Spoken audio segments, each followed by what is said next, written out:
بسم اللہ الرحمن الرحیم۔ السلام علیکم، آپ دیکھ رہے ہیں الف نیوز اور میں ہوں آپ کے ساتھ ماجد علی۔ شامل کرتے ہیں پاکستان اور دنیا بھر سے بریکنگ نیوز ہیڈ لائنز۔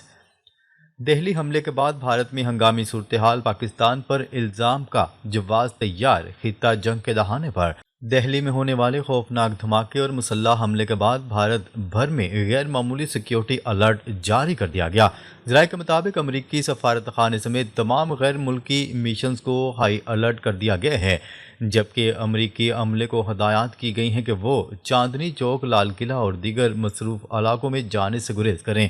اطلاعات کے مطابق بھارتی سیکیورٹی اداروں نے 2900 کلو گرام بارودی مواد برآمد کرنے کا دعویٰ کیا ہے۔ یاد رہے پلوامہ حملے میں صرف 80 کلو بارود استعمال ہوا تھا۔ بھارتی میڈیا نے الزام عائد کرتے ہوئے کہا ہے کہ حملے میں استعمال ہونے والی گاڑی کا تعلق ایک ایسے شخص سے تھا جس کے مبینہ روابط کشمیر اور پاکستان سے جوڑے جا رہے ہیں۔ اندرونی ذرائع کا کہنا ہے کہ بھارتی حکومت اس حملے کو جواز بنا کر پاکستان پر الزام لگانے کی تیاری کر رہی ہے۔ بھارتی ٹی وی چینل اور بی جے پی سے منسلک سوشل میڈیا اکاؤنٹس پر ایک منظم پروپیگنڈا مہم شروع کر دی گئی ہے، جبکہ ان کا دعویٰ ہے کہ گرفتار ملزم کے موبائل سے 4000 پاکستانی کانٹیکٹس برآمد ہوئے ہیں۔ دوسری جانب بھارت کی مختلف ریاستیں جن میں اتر پردیش، پنجاب، ہریانہ، کیرالہ اور بہار شامل ہیں، مکمل طور پر ہائی الرٹ کر دی گئی ہیں، جبکہ فوج اور پولیس کو مذہبی مقامات، ایئرپورٹس، ریلوے اسٹیشنز اور سرکاری امارات پر تعینات کر دیا گیا ہے۔ سیاسی مبصرین کا کہنا ہے کہ یہ واقعہ ایسے وقت میں پیش آیا جب مودی سرکار داخلی دباؤ، عوامی غصے اور انتخابی دباؤ کا سامنا کر رہی ہے۔ ایسے میں پاکستان مخالف بیانیہ بی جے پی کے لیے سیاسی فائدے کا باعث بن سکتا ہے۔ قابل غور بات یہ ہے کہ وزیر اعظم نریندر مودی نے اپنی تمام مصروفیات منسوخ کر کے آرمی، نیوی اور ایئر فورس کے سربراہان کا ہنگامی اجلاس طلب کر لیا ہے۔ ادھر کشمیر اور نیپال بارڈر پر بھارتی فوج کی غیر معمولی نقل و حرکت بھی دیکھی جا رہی ہے۔ بین الاقوامی سطح پر بھی صورتحال پر کڑی نظر رکھی جا رہی ہے۔ امریکی اور مغربی ذرائع ابلاغ کا کہنا ہے کہ جنوبی ایشیا میں ایک بڑا عسکری تصادم کسی بھی وقت جنم لے سکتا ہے۔ ماہرین کے مطابق اگر یہ کشیدگی بڑھتی ہے تو دو ایٹمی قوتوں کے درمیان ممکنہ جنگ نہ صرف خطے بلکہ پوری دنیا کے لیے شدید خطرہ بن سکتی ہے۔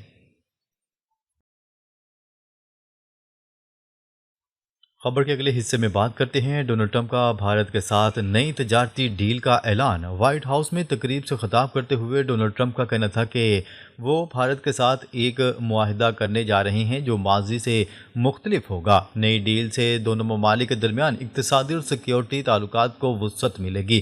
انہوں نے کہا ہے کہ بھارت مرحلہ وار روس سے تیل کی خریداری ختم کر رہا ہے۔ ہم کسی بھی وقت بھارت کی محصولات کم کر دیں گے۔ بھارت اس وقت امریکہ کو پسند نہیں کرتا، تاہم وہ جلد ہی اسے دوبارہ پسند کرنے لگے گا۔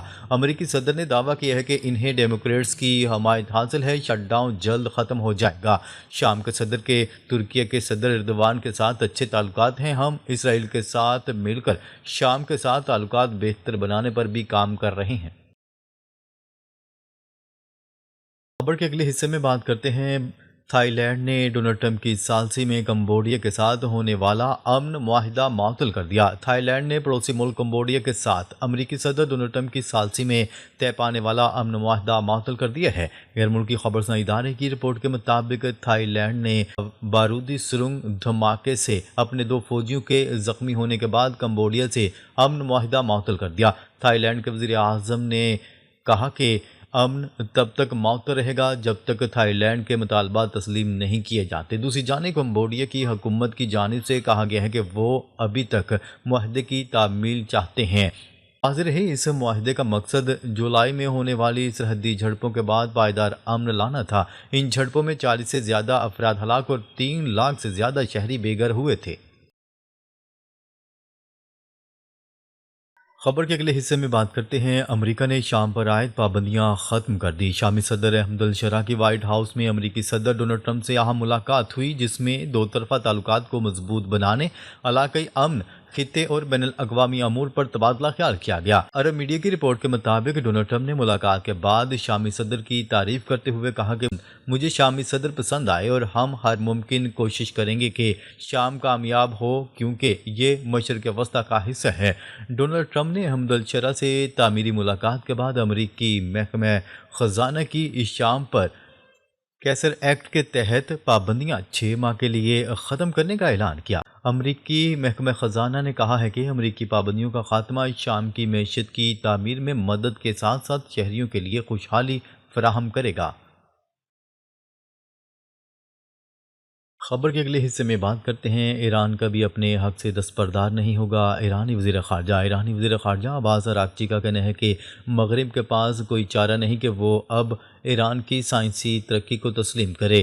غیر ملکی خبرساں ادارے کی رپورٹ کے مطابق ایٹمی انرجی آرگنائزیشن کے دورے کے موقع پر ایران کی ایٹمی میدان میں ترقی کو سراہتے ہوئے کہا کہ ان کا ملک اس معاملے میں کبھی اپنے حق سے دستبردار نہیں ہوگا۔ ایرانی وزیر خارجہ نے کہا کہ ایران کی جوہری صلاحیتوں میں یورینیم کی افزودگی میں صحت و طب، ماحولیات کے تحفظ، زراعت اور صنعتی میدان میں بڑے پیمانے پر استعمال کی گنجائش موجود ہے۔ انہوں نے کہا ہے کہ مغربی ممالک کو یہ اعتراض ہے کہ ہم ایٹمی ہتھیار بنا رہے ہیں جبکہ ہم اپنے ملک میں ایٹمی میدان سے سائنسی ترقی کی جانب گامزن ہیں۔ عباس اراغچی کا کہنا ہے کہ ایران نے اس حساس اور پیچیدہ میدان میں شاندار کارکردگی دکھائی ہے جس پر مغرب اپنی اجارہ داری قائم کرنے کا خواہشمند ہے۔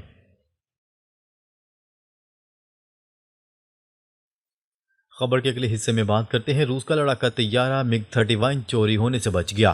روس نے اپنے لڑاکا طیارے MiG 31 کو چوری کرنے کے یوکرینی اور برطانوی منصوبے کو ناکام بنانے کا دعویٰ کر دیا۔ خبرساں ایجنسی روئٹرز کی رپورٹ کے مطابق روس کے سرکاری میڈیا نے بتایا ہے کہ ماسکو نے یوکرینی اور برطانوی سازش کے تحت اپنے لڑاکا طیارے MiG 31 کی چوری کی کوشش ناکام بنا دی۔ سرکاری میڈیا نے بتایا ہے کہ روس کی وفاقی سلامتی سروس نے سازش کو ناکام بنایا ہے جس میں روسی پائلٹوں کو $3 ملین کی پیشکش کر کے ہائپرسونک میزائل سے لیس MiG 31 کو چوری کرنے کا منصوبہ تیار کیا گیا تھا۔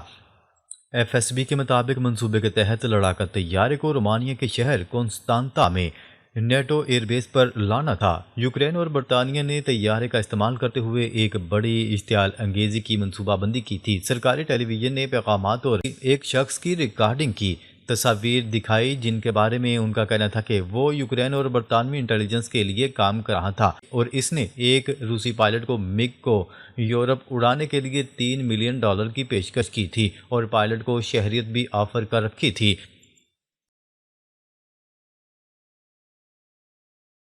خبر کے اگلے حصے میں بات کرتے ہیں دہلی میں خوفناک زہریلی ہوا، لوگ شہر چھوڑ کر بھاگنے لگے۔